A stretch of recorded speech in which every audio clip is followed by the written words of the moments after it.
Hi, Taylor. I'm really happy to be talking to you today. Thank you for coming on The Real Heal. Yes, thank you so much. It's an honor to be here. Why don't you tell us who you are and what you do?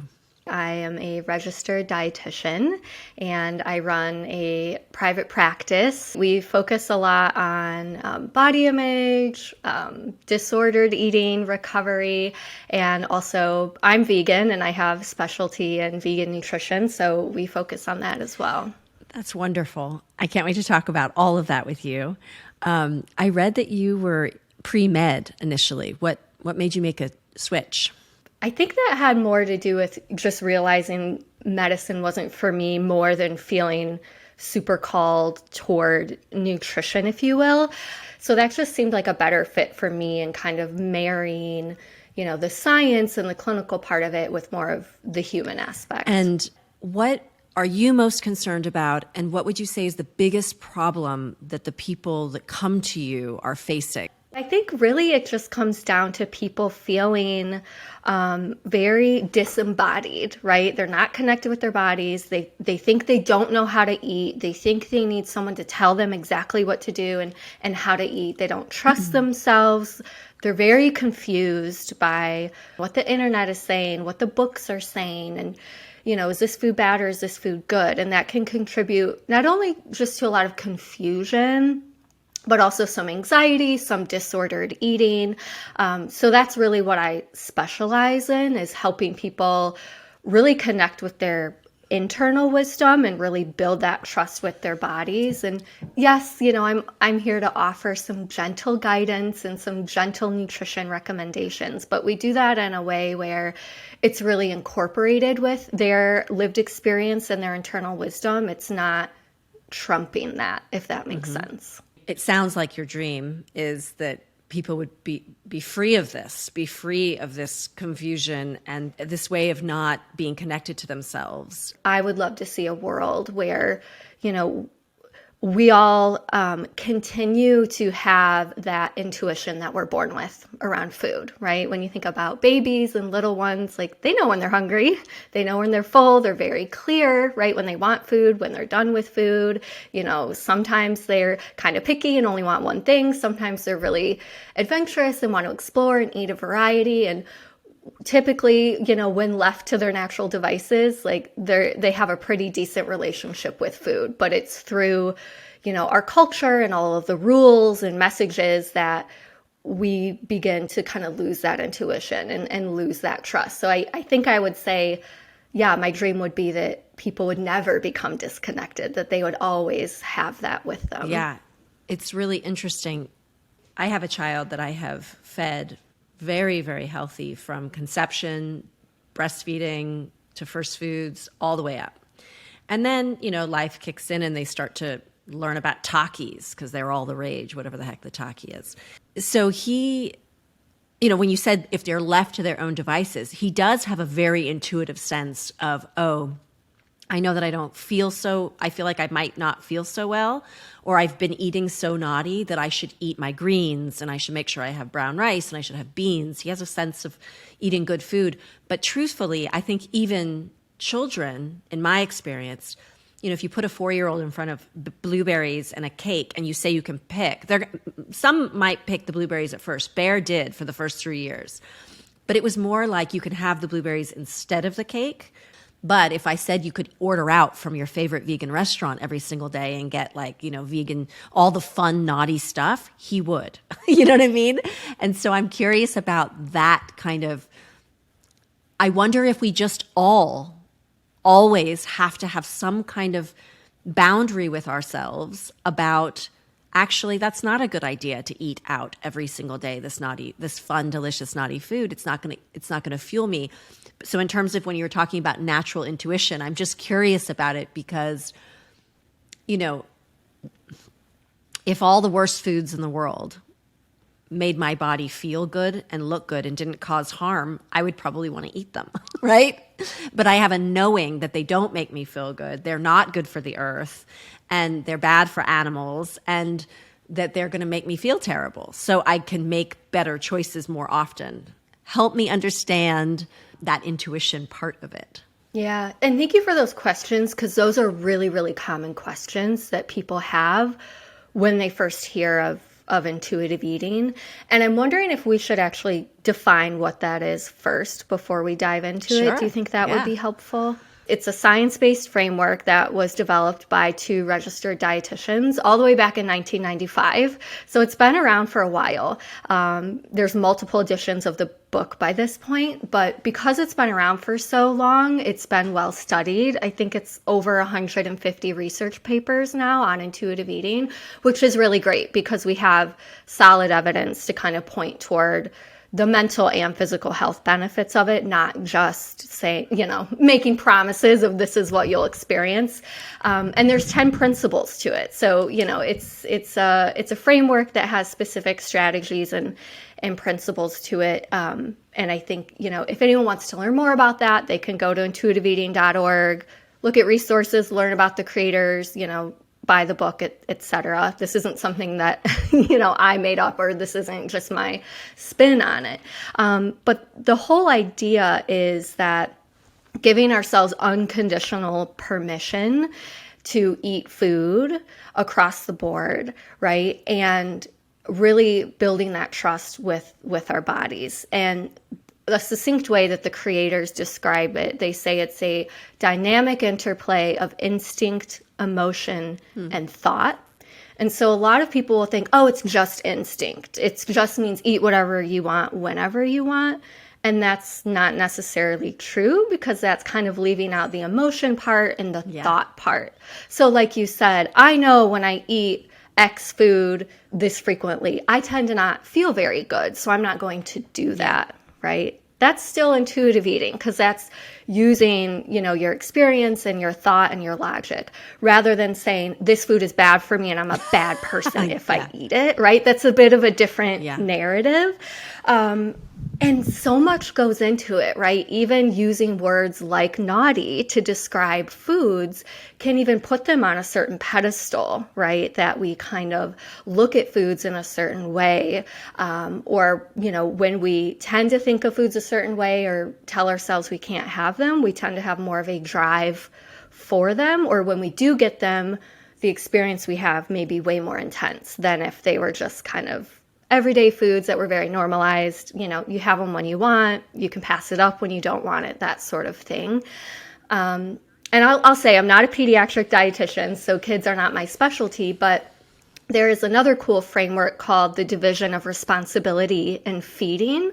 And one of their tactics is serving dessert with the rest of the meal. And they kind of say, like, our role as the parent or the caregiver would be to serve the child, a wide variety of foods. And it's their job to choose, what they eat and how much. And that has really interesting outcomes, too, in terms of seeing the balance of foods that kids do choose over time and how it does help them build autonomy and trust with food. That's very interesting. I feel like as a parent and as a human who's been doing, deep nutrition work for myself for maybe 25 years or something, that these are interesting concepts. But in play, the thing that has worked most for me is really choosing nourishing, balancing, healing foods that, and I don't mind giving those words a different, putting them on a pedestal, because they are. Like, chocolate cake is delicious, but it doesn't do the same thing that brown rice does to my body. And greens are nourishing. They heal your organs. So they do deserve to be, in my opinion, be called superfoods or superhero foods, because they create the most healing, nourishing results. And so what I have found is when I eat that way, I don't crave the other stuff, because my body's in balance and it's getting everything it needs. It's really interesting when we see how people's relationship with food changes when they are no longer kind of categorizing foods as good or bad and shaming themselves, judging themselves. From what you described, it sounds like you have a great, relationship with food. You found what helps you feel good and what you like, and that doesn't feel restrictive or anxiety inducing for you. And then a lot of the people that I work with, they do have a disordered relationship with food. They don't have that wisdom and that trust in terms of what helps them feel good. Okay, well, this is so exciting, and it makes me want to ask you so many things, but maybe let's talk about the self-love part of it all for a minute. As a woman, or as a person, as a human, I feel like we all struggle, and I would even want to ask you, perhaps you had a moment in your life that you were struggling with this exact issue, and this may be why you're so interested in it. I just think it's really hard for every human to love our body, and there's different degrees of it. In general, I love my body. I'm grateful for my body. I know that that my body is pretty cute, and I sometimes can prance around naked and feel like, oh yeah, this is okay, this is all right. And then other times you see yourself and you go, you're putting on a pair of jeans and ugh, my tummy, if only my tummy was tinier. Oh, if my arms could be tinier. Why are my hips like this? But I don't lose sleep over it. I don't not walk out the door because of it. My relationship to my body is good enough that I understand, okay, you're just having these silly thoughts. Ultimately, your body's just fine. Let's not worry about this. But what I recognize is that supermodels do it too. Did you struggle with this yourself? Oh yeah, absolutely. I think growing up as someone who's female, identifies as female in America, it's extremely lucky if you never have any body image issues, right? Because we are just swimming in these waters of, being told that our bodies are never good enough. But I think it's important to recognize that, the roots of like diet culture and things like that don't just affect people in those marginalized body, right? They informed the systems that we now live in, and that impacts everyone. So I think that's important to recognize too, is that, everyone can kind of struggle with body image, right? Everyone can struggle with diet culture, no matter your size, your gender identity, but it's different for people who actually live in marginalized bodies, even to this day, right? It's very different to live in a body, that is much larger, because you get treated different than if you were to live in a body like yours or like mine. Well, I know firsthand, because when I was younger, and I know I don't have that body, but when I was younger and thinner than I am now, I was called fat girl. I was chased by paparazzi screaming fat girl. Every newspaper was calling me fat girl, and I was not a fat girl. But I wasn't as thin, I suppose, as I was supposed to be for what I was a part of. And I remember at the time I had a very strong sense of self about it, to know that this is wrong. I knew that. I knew this is really, really wrong. And I knew that I used to think things like, I to the people who were doing this, I would think, how do you go to sleep at night and tell your children, oh, guess what I did today? I ran around screaming to a perfectly healthy young woman, I was probably 19 years old, that she's fat. And that then my daughter, who probably looks the same or bigger than her, looks to me and goes, what? This is my fantasy of how that would feel to be that person doing that. And so I had a strong sense that this was my 19-year-old brain, that this was not right. But at that time, when I processed all of this, I became very strong about that I'm going to do whatever I want. No one is going to tell me what to eat. No one is going to tell me what to do. I don't care. I basically don't give a fuck is the path I took. And so when someone would talk to me about being healthy, they were weighing me for Batman. They would come and weigh me, and it was so it was so humiliating. And there were people making fun of me in the art department because they had a cast of my body, and my brother happened to work in there, and he had told me that people were doing horrible things to my cast and talking about my frame and all this stuff. But in general, I have to say, and I don't want any sympathy about this. I'm not telling this story because I feel bad for myself or that I think that I've been through something. Please, none of that. But what I'm telling the story for is to say my journey was interesting about this, because I at first had this repulsion to the concept of health. So if you were to say to me, oh, you might want to think about being healthy. All I heard is you're calling me fat and you're addressing, like, I had no interest. And it wasn't until my love for animals led me to make this choice to be vegan. And then suddenly all this weight came melting off of me naturally. And I thank the animals for the good karma because they taught, I don't know if I could have done it for myself is what I'm getting at. I didn't have the self-worth at that time. I certainly do now, but I did not have it when I was younger to think I care about me being healthy. I want to be a healthy, happy person. I just knew, don't tell me what to do.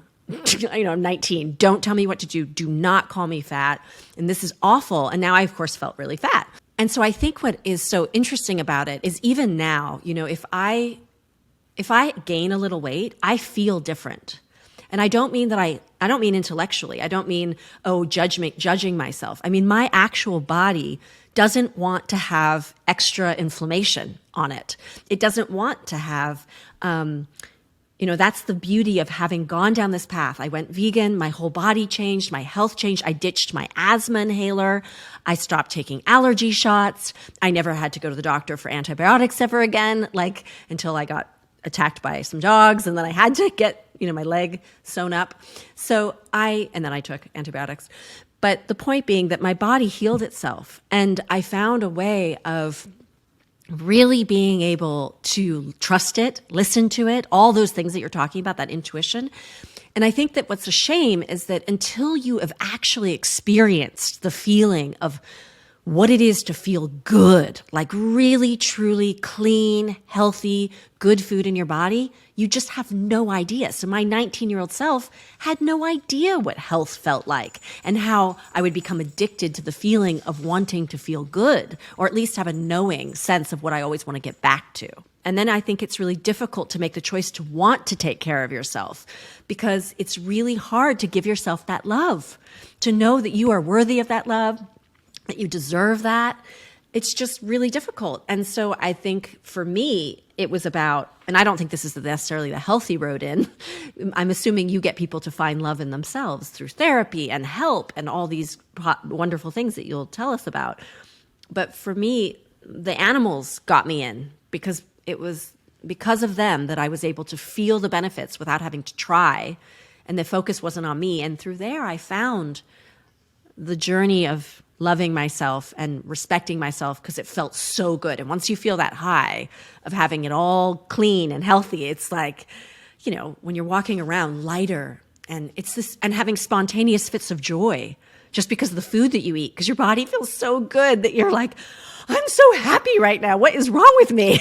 And if I can wave a magic wand to help everybody, I just wish so much that people could experience what it is to really eliminate the foods that don't serve them as much as possible, add the foods that do, and feel the magic of it. I talk about it a lot in the Kind Diet about just trying, even for a week, or 2 weeks or a month would be ideal. But when we start, all I can say is that it's this, if I could bottle the feeling that I get when I'm eating my best and share it with everyone, I just want to give it to everybody as a potion. Suddenly you have so much energy. You're pooping perfectly. Your body does what it wants to do. It goes into for me, it goes into this just light feeling that is so good. And then I'm sleeping really well. To me, those things are so magical for your life because when you feel good, you're going to be happy about that. And I know that food is so connected to how you feel. And so that is my little dream, is that everyone could have this potion of what it feels like after a good, for me, this is like when I'm just really on point. And that doesn't mean not enjoying things. I'm enjoying everything. I'm making all kinds of insanely ridiculous sounds as I'm eating my, amazing stir fry last night. And so it can be something really healthy and delicious. Yeah, I'm glad you mentioned that enjoyment because I think a lot of people think that too, right? If I'm going to eat healthy, that means all the fun is sucked out of it, right? Or I'm not going to enjoy it, or I'm going to hate it. And that just doesn't have to be the case whatsoever. You can be nourished and be joyful, with food at the same time. And for some people, it takes a lot of work to get there. Of course, coming from my experience working with people with actual eating disorders, it's a little bit different. But it is really powerful when people get there with food. Last night I took a bath and I thought, let's practice, because I knew I was talking to you. I thought, I'm going to practice right now being a little bit more loving in my bath, because a bath in itself is loving. Yay, I got in the bath. But now I'm going to scrub my body. That's a huge accomplishment, because that doesn't happen very often. So now I'm scrubbing it, and then I realize I'm scrubbing it really fast. Why don't I scrub it with love? Why don't I scrub it like, practice scrubbing it like it's my baby, and I want to take care of my baby. And that was really fun to do that, because I did notice everything I'm doing, like washing my face, is in such a hurry without just like, let's be sort of not sensual about it, but enjoy the process and be loving and say loving things. What are the things with the people that you are, because you're dealing with people who have very real issues about all of this. What is it? What's the process you take them through? How do you help them? Some folks, it might just be this idea of being in their body to begin with, just kind of closing their eyes and taking a few deep breaths and just even saying, I have a body, I live in this body. That to start with can be like extremely challenging. Again, depending on what kind of body you live in and how that's been treated, right? And what sort of issues you're dealing with. So I'll say it's different for everyone, right? There's no like 5-step program and then like you're free and you love yourself forever. I wish it worked that way. But it doesn't. So really kind of the concepts we work on though is connection, right? Connecting with your body in a safe way. Grounding, right? If you notice that your nervous system is feeling dysregulated, whether you're really overactivated and kind of anxious, or maybe you're really like low and almost dissociated, getting your nervous system into more of a functional place is really helpful and important for people. And then, we just kind of start working on it and we go really slow. For some people, like I said, just acknowledgement is challenging enough. Like the whole I love my body is going to be light years away, if at all. And I think that's something important too to recognize is you don't have to love your body, right? To respect it, to take care of it, because that can feel really intimidating for people. Like, I'm so far from loving my body. How could I ever love this body? If they're really in this place of self-loathing and they think that self-love is a prerequisite for some basic self-care, that can be really tough. So this just basic idea of body respect, body neutrality, can be a more accessible place for a lot of people to start with. That's really interesting. I'm glad you just said that, because I know I'm not on that spectrum, but I am a human who has these feelings. So and you just validated my experience this morning, which was I took a look at my body as I was getting ready and I went, remember, you have to love your body. And I was going, oh, but why is it like this? And why is that like that? And gosh, I got to work on this. And then I had the conversation with myself and said, we're doing everything that we can to take care of you. I think it was respectful, but I didn't end up with love. I ended up with respect. And I think that is really important. And I didn't even know that. So thank you. Yeah, right. You did it, right? You did exactly that, right? And it's not settling, right? It's not taking the easy road. It's just being realistic. And it's honestly the best you can do for yourself in that moment. Because if self-love isn't going to happen, it's not going to happen no matter how much you tell yourself it's supposed to happen or it has to happen, right? That comes through work. And so in that moment, something that I teach my clients is, checking in, see how you're doing, and just ask yourself, what do I need? How can I take care of myself in this moment? And not even think about love or how I look or anything like that. Just, what do I need? Sometimes it's really basic. Sometimes it's deep breaths, a glass of water, a snack. Sometimes it's, I'm really overwhelmed, right? I need to ask for help in a certain way, or I need to get support or use a certain coping strategy, whatever it is. Yeah. Yeah, I love that, checking in and asking yourself what you need. That's so powerful. And it sounds so simple, but it's really, when you practice it and remember to practice it, it's very, very powerful. And I also think that it's interesting that conversation with yourself, that I know that even if you're not living in a body that's bigger, if you're living in a body that's whatever your body is, wherever you are, that you could still be having this thought of, God, I want to be here. Is it okay that I want to be here? Because is that self-love to want to be here and not that, and not where I am right now? Okay, I have respect for where I am right now. I have a ton of respect for where I am right now. And I get that it's beautiful exactly as it is. And I know what it's like to have it be in the other place too. And I like that. So I'm going to move in that direction gently and kindly and be proactive about it. But self-love and body love doesn't mean that you have to say, I love it exactly as it is for reals. It's just, I respect you and I love you and I can still dream for you how I want it to be. Sometimes it can be helpful to check ourselves in terms of what those dreams are, right? Is it dreaming like, oh, I want to feel more energized, right? Or I want to feel more whatever it is. Or is it, I want to look a certain way because that's how I believe I have to look based on how other people treat me.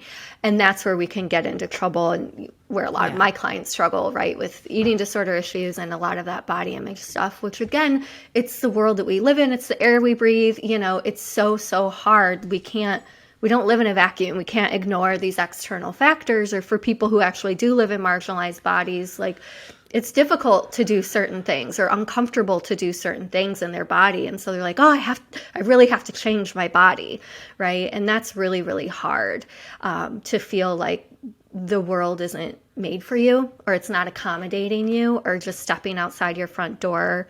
You have to be prepared to just be harmed by the world and its people. And that's really challenging. It makes this work even more difficult. So you're saying that the people who are living in these bodies that are, you're calling it marginalized, they're struggling because they don't feel good, and they have self-loathing. You're saying that on top of all of the stuff that they're doing internally, the trauma, the unrest, the not feeling good, the not being able to do things, you're saying on top of it, there's another layer of what the world is going to see and how they're going to be treated in relation to that. Is that what you're saying? Yeah, and honestly, it's more of that's at the root of it. And I don't want to, if we're just specifically talking about fat folks here, and I want to pause and even say why I use the term fat, because historically it's been a very pejorative term, right? Kind of like it was for you when you were 19. Like, it was very clear that was an insult. But I do follow kind of the people in the fat activism space who've reclaimed that word in a positive way, kind of like people have reclaimed the word queer. And so I do use that word as a neutral descriptor. But again, like, you can be fat and feel totally fine, right? But it's just how people make you feel about your body, how people talk about your body, or maybe the discomfort you may experience on an airplane, right? Because the armrests don't go up and they're digging into you. Like, those are the sorts of kind of systemic things I'm talking about that make you feel like your body's wrong, even if you are taking care of it and you feel fine and your lab works great and you feel nourished and you're active, you're checking all the boxes we think people should be checking for their health. There's still kind of the world at large that's going to tell you your body's still wrong or it has to change. I know that veganism is really important to you personally, and obviously you must believe that it's really healthy. Do you have amazing success stories that you can share with me of someone that's come into your world and you've transformed them? And do you have any of those? I won't say I transform people. I say, they're doing it themselves. Yes. I'm a part of their support system.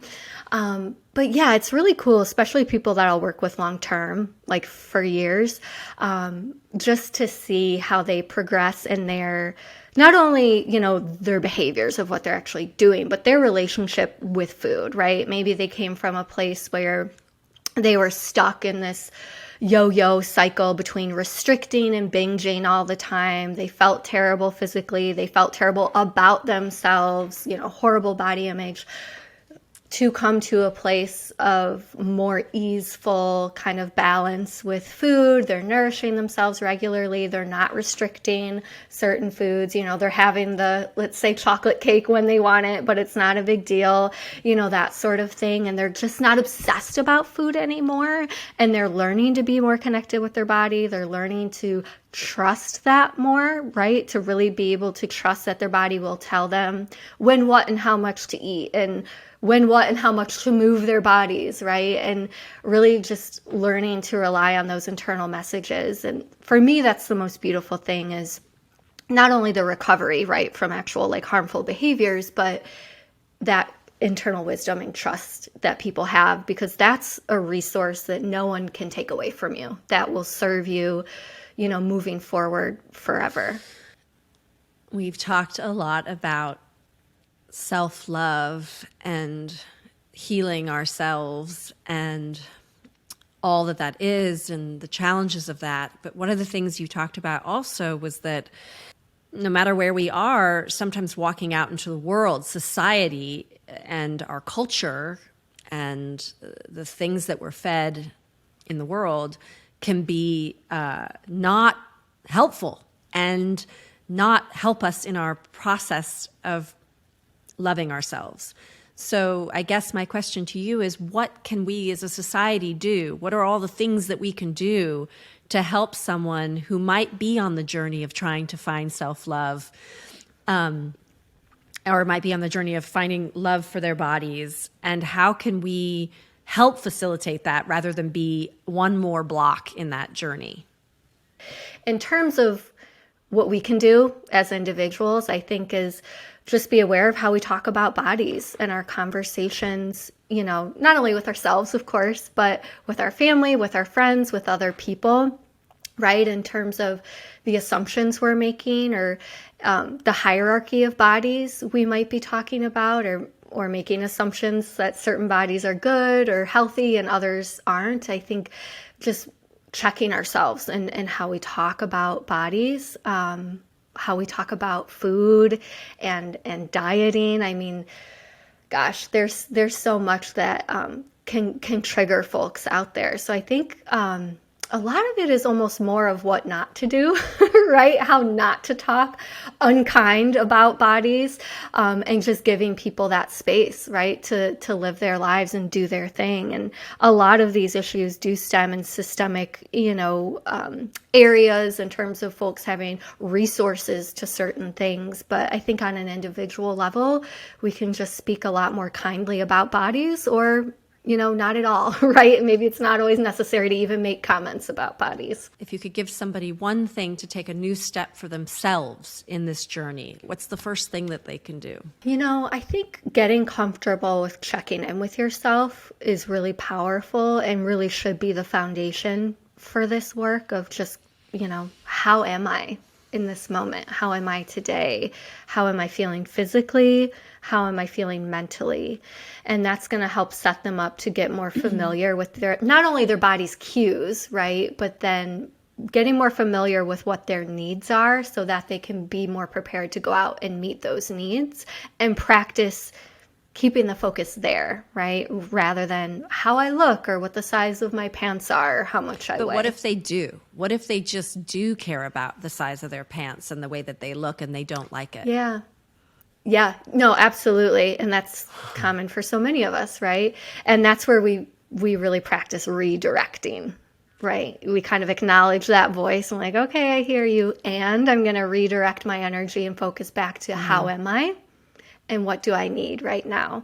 Because so much of the worry and the stress and the anxiety about how our body looks or how big it is, that in of itself is not good for us, right? That in of itself can be harmful to both physical and mental health. One thing I think I'll just wrap it up by saying is that I know that we don't love the word diet, but it's so sad that it got a bad name, because the real word diet does not mean to restrict. It means a way of life, a journey.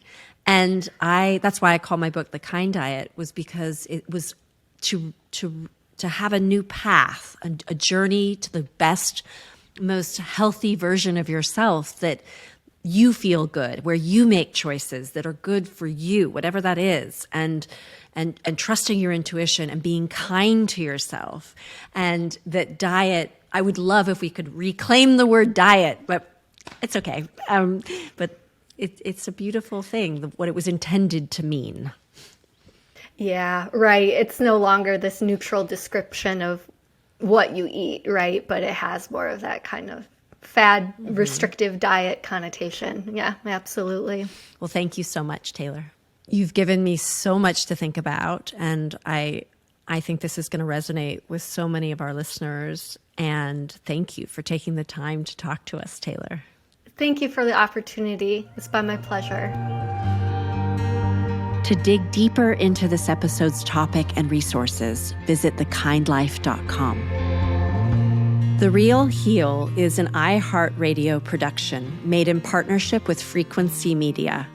I'm your host, Alicia Silverstone. From iHeartRadio, our managing producer is Lindsay Hoffman. From Frequency Media, Michelle Corey is our executive producer, Jordan Rizzieri is our producer, and Imani Leonard and Laura Boyman are our associate producers. Sydney Evans is our dialogue editor, and Claire Bidigary Curtis is our mixer and sound designer. This podcast is available on the iHeartRadio app, Spotify, Apple Podcasts, Google Podcasts, and wherever podcasts are found.